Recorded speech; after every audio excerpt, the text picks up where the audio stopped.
రాజీనామా చేస్తే ఉపయోగం ఉందండి. దీనికి బాధ్యులు తీసుకోవాలి. ఈ బాధ్యులు ఎందుకు చేశారు? రాజీనామా అనేది ఏంటంటే ప్రజాస్వామ్యంలో అది ఒక కనీసమైన బాధ్యత. ఆ రోజు నెహ్రూ గవర్నమెంట్లో ఒక రైలు యాక్సిడెంట్ జరిగితే లాల్ బహదూర్ శాస్త్రి రాజీనామా చేశాడు రైల్వే మంత్రిగా.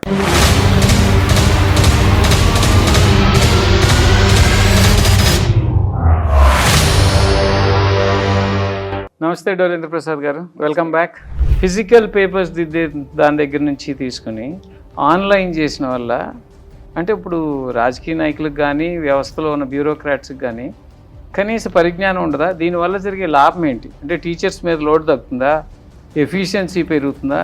ఎందుకు మొత్తం కంపు చేశారో పాపం ఎంతమంది పిల్లలు బలైపోయారో దీని మూలంగా. మరి ఇటువంటి ప్రక్రియ కేవలం డబ్బు కోసమే తీసుకున్నదా, లేకపోతే ఏదన్నా ఈ టెక్నాలజీని వాడి ఇంకా ఈజ్ ఆఫ్ డూయింగ్ వర్క్ కింద తీసుకున్నారా అనేది పరిస్థితి వాళ్ళు ఎక్స్ప్లెయిన్ చేయాలి. వాళ్ళు మినిస్టర్ రాజీనామా చేస్తే ఉపయోగం ఉందండి. దీనికి బాధ్యులు తీసుకోవాలి. ఈ బాధ్యులు ఎందుకు చేశారు? ఒక ఎన్నో సంవత్సరాల నుంచి దశాబ్దాల నుంచి నడుస్తున్న ప్రక్రియ physical examination of papers by teachers.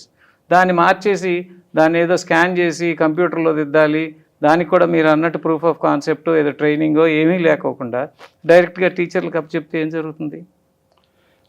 రాజీనామా అనేది ఏంటంటే ప్రజాస్వామ్యంలో అది ఒక కనీసమైన బాధ్యత. ఆ రోజు నెహ్రూ గవర్నమెంట్లో ఒక రైలు యాక్సిడెంట్ జరిగితే లాల్ బహదూర్ శాస్త్రి రాజీనామా చేశాడు రైల్వే మంత్రిగా. ఆయనకి అక్కడెక్కడో జరిగిన రైలు ప్రమాదానికి రైల్వే మినిస్ట్రీకి సంబంధం ఏంటి? కానీ నైతిక బాధ్యత అనేది ఒకటి ఆ రోజు రాజకీయాల్లో ఉండింది. ఆ తర్వాత నీలం సంజీవ్ రెడ్డి గారు కూడా ఆర్టీసీ బస్సుల జాతీయకరణ మీద సుప్రీంకోర్టు ఒక చిన్న వ్యాఖ్య చేసింది. చిన్న వ్యాఖ్య, జాతీయకరణ తప్పు పెట్టలేదు, కానీ ఏదో ఒక చిన్న వ్యాఖ్య చేసింది. ఆ వ్యాఖ్యకి ప్రతిస్పందనగా ఆయన ముఖ్యమంత్రి పదవికి రాజీనామా చేశారు. సో నైతిక విలువలు పాటించే రాజకీయ నాయకులు ఉండేవాళ్ళు అప్పుడు. అది జ్ఞాపకం చేయడం కోసంగా ధర్మేంద్ర ప్రధాన్ రాజీనామా చేసి ఉండాలి అని అన్నాను నేను. ఆయన చేస్తే ఇంకొక అధర్మేంద్ర ప్రధాన్ వస్తాడు, అంతే కదా, మార్పే ఉండదు కదా, సిస్టమ్ సేమ్ కదా. సిస్టమ్ మారాలి. ఇప్పుడు మీకు మోడర్నైజేషన్ చేయాలి, ఇంకొంచెం పిల్లలకి ఎవాల్యుయేషన్లో కొంచెం బెటర్ పర్ఫెక్షన్ తీసుకురావాలి అనేది ఆ ఉద్దేశంతో ఈ సిస్టమ్ని తలపెట్టి ఉండొచ్చు, చేయొచ్చు. అటువంటి మోడర్నైజేషన్ ప్రక్రియలు చాలా చూసాం మనం ఈ 25-30 ఏళ్లలో. విద్యా వ్యవస్థలో కానీ ఇతరత్ర మన జీవితాల్లో కానీ కంప్యూటర్ మన జీవితాల్లోకి ఎట్లా ఎంటర్ అయిపోయింది, మన ఇళ్లలోకి ఎట్లా ఎంటర్ అయిపోయింది అనేది మనం చూస్తున్నాం కూడా. అదే మాదిరి ఈ పరీక్షా పత్రాల దిద్దడంలో కూడా టీచర్స్కి ఒక గొప్ప అవకాశం. వాళ్ళు ఇళ్ళ దగ్గర కూర్చొని దిద్దొచ్చు. అప్పుడు వాల్యుయేషన్ సెంటర్స్కి వచ్చి అక్కడ చేయాల్సిన అవసరం లేదు. పరీక్షా పత్రాలని ట్రాన్స్పోర్ట్ చేయాల్సిన అవసరం కూడా లేదు. ఎక్కడి నుంచి అక్కడికి తీసుకొని పోర్టల్లో చూసుకొని టీచర్ ఇంటి దగ్గర నుంచే మార్కులు వేసేదానికి అవకాశం ఉంటుంది. కానీ దాన్ని పర్ఫెక్ట్గా చేయాల్సిన బాధ్యత నీది కదా. ఆ పర్ఫెక్ట్గా చేయగలను అని నీకు సమాధానం చెప్పుకొని తర్వాత నువ్వు ఇంప్లిమెంట్ చేసి ఉండాలి. కానీ ఎన్ని లక్షల జీవితాలు పోయినాయి. ఆ జీవితాలను ఎవరైనా ఆత్మహత్య చేసుకున్న పిల్లలు, ఆ జీవితాలను ఎవరన్నా లెక్క కట్టగలరా? దానికి విలువ కట్టగలరా? సిబిఎస్ఈ ఎగ్జామినేషన్లో 18 లక్షల మంది పిల్లలు గందరగోళం అయిన తర్వాత కొంతమంది పిల్లలు వాళ్లే ఇన్వెస్టిగేటర్స్గా మారి అసలు ఏం జరిగింది అనేది హ్యాక్ చేసి చూశారు. హ్యాక్ చేసి చూస్తే చాలా తప్పులు కనపడ్డాయి. ఇప్పుడు ఇందాకే అనుకున్నాం మనం, నా పరీక్షా పత్రం బదులు వేరే పరీక్షా పత్రం నాకు రావడం, లేదా బ్లర్ అయిపోయి కనపడకుండానే దిద్దడం, ఇవన్నీ జరిగినాయి. ఇవన్నీ జరిగినాయి అని వేదాంత అనే ఒక స్టూడెంట్ ఎక్స్లో ఒక పోస్ట్ పెట్టాడు. ఈ రకంగా సిబిఎస్ఈ ఎగ్జామినేషన్స్లో ఈ పరీక్షా పత్రాలని గందరగోళం చేశారు అని చెప్పి ఒక ఎక్స్లో పోస్ట్ పెట్టి దానికి కావాల్సిన ఎవిడెన్స్ కూడా ఇచ్చాడు.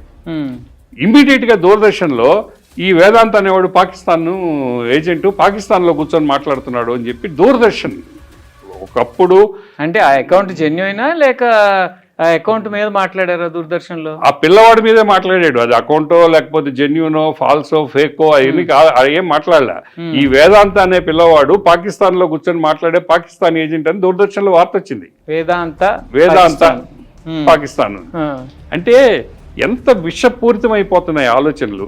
అంటే నేను ఒక తప్పు చేస్తే ఆ తప్పు వాడు ఎత్తి చూపించినోడు వాడిని అభినందించి నిజమే బాబు నేను చూశాను, నేను తప్పు చేసింది కరెక్టేను, నేను సరిదిద్దుకుంటానని చెప్పాల్సింది పోయి నువ్వు పాకిస్తాన్ వాడివి, నువ్వు పాకిస్తాన్ ఏజెంటు, నువ్వు పాకిస్తాన్లో కూర్చొని మాట్లాడావు ఏంటిది? 10వ తరగతి 12వ తరగతి పిల్లకాయలు పాకిస్తాన్ ఏజెంట్లుగా ఉంటారా?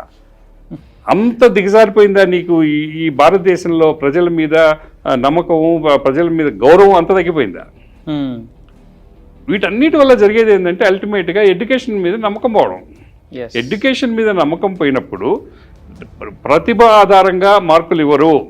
కేవలం లంచాలు తినే ఆఫీసర్సు, అవినీతికి పాల్పడే లేదా అసమర్థతగా పనిచేసే విద్యావంతులు వాళ్ళ వల్ల మన ప్రతిభ అనేది మరుగున పడిపోయింది. ఎవడైతే డబ్బులు ఇచ్చి లీక్ అయిన ప్రశ్నాపత్రాలు కొనుక్కుంటాడో, ఎవడైతే చెవులో మైక్రో బ్లూ టూత్ పెట్టుకొని టీచర్లు చెప్పే సమాధానాలు రాస్తాడో వాడికే మార్కులు వస్తున్నాయి. మనం ఎందుకు చదవడం? పసిపిల్లల్లో ఈ విద్య మీదనే, చదువు మీదనే ఒక అపనమ్మకం ఏర్పడిపోతుంది. ఏమంటే ఇది మొదటిసారి జరిగింది కాదు, అది దేశం మీద అపనమ్మకం అవుతుంది, దేశం మీద అపనమ్మకం అవుతుంది, వ్యవస్థ మీద అపనమ్మకం అవుతుంది. సో ఇది మొదటిసారి జరగల, ఇది ఫస్ట్ టైం కాదు. ఇది ఇంత జరిగింది అని కాక్రోచ్ జనతా పార్టీ మూమెంట్ నడిచే టైంలో ఇంత భయంకరమైన దుర్మార్గమైన విషయం బయటకు వస్తే దాన్ని సర్దిద్దుకోవాల్సింది బోనిచ్చి దాన్ని బయట ఎత్తి చూపించిన పిల్లల్ని నువ్వు పాకిస్తాన్ ఏజెంట్లను నిందించే ప్రయత్నం చేశావంటే నువ్వు అసలు పరిపాలనకు అర్హుడుగా? అసలు ఈ వ్యవస్థని నువ్వు నియంత్రించే అర్హత నీకుందా? నైతిక అర్హత నీకుందా? ఇది అసమర్థత మూలంగా జరిగిన విషయమా లేక అవినీతి మూలంగా జరిగింది అనుకుంటారు? అసమర్థత ఉంది, అవినీతి ఉంది, నిర్లక్ష్యం కూడా ఉంది. నిర్లక్ష్యం కూడా ఉంది. అందరు అధికారులు అవినీతి పరులు అయి ఉండరు, అందరు విద్యామంత్రులు అవినీతి పరులు కాదు. ఈ ఇన్వెస్టిగేషన్ లో మంగీలాల్ అని ఒక అతని పేరు వచ్చింది.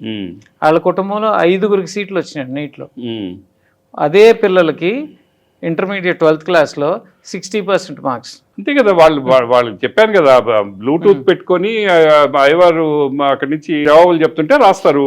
వీళ్ళకి ముందుగానే క్వశ్చన్ పేపర్ అందింది కాబట్టి ముందు రాత్రి వాళ్ళకి పూర్తిగా శిక్షణ ఇస్తారు. సీట్లు రాక వాడికి కాక నిజంగా చదువుకుని వచ్చిన వాడికి ఎట్టొస్తాయి ఈ సీట్లు? రావు కదా. ఇప్పుడు సిబిఎస్ఈ బోర్డులో ఇప్పుడు ఇంటర్మీడియట్ పరీక్ష రాసిన వాళ్ళు 18 లక్షల మంది, కానీ టోటల్ సిబిఎస్ఈ బోర్డులో విద్యార్థులు ఎంతమంది? 1 కోటి చిల్లర. 1వ క్లాస్ నుంచో 6వ క్లాస్ నుంచో లెక్కేస్తే 1 కోటి చిల్లర ఉన్నారు అక్కడ. ఆ 1 కోటి చిల్లర మంది విద్యార్థులకి తమ బోర్డులో పరీక్షలు రాస్తే మార్కులు రావు, పరీక్షలు కొంటేనే మార్కులు వస్తాయి అనే అభిప్రాయం కలిగితే వాళ్ళు చదువుతారా?